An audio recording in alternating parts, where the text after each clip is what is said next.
Hi, my name is Lainey Weingarten, and for my study, I observed squirrels in the center of my campus in a populated area near the Lillis building and compared it to squirrels in a less populated area on campus. And so for my study, I wanted to measure the level of tameness between squirrels in a populated area on campus and compared to squirrels in a less populated area, and I would measure the distance of how close I was able to get to them, and that's how I would measure their tameness.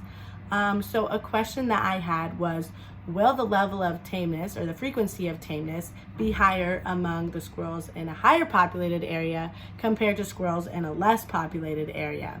And I hypothesized that squirrels in a higher populated area will have higher levels of tameness because they're more used to being around people.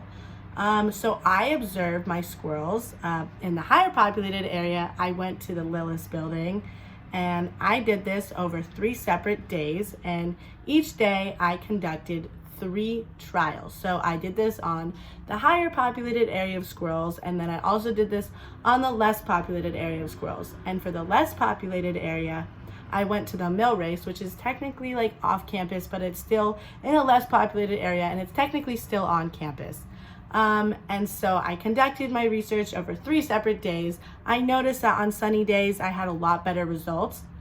And over the span of my study, I encountered 8 squirrels. And after I conducted my research, I noticed that squirrels in a higher populated area tended to have higher levels of tameness.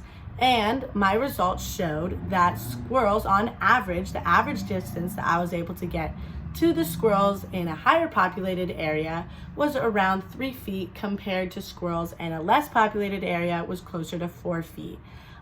So this definitely showed that the squirrels in a higher populated area tended to let me get closer, and I was able to measure the distance by using a tape measure.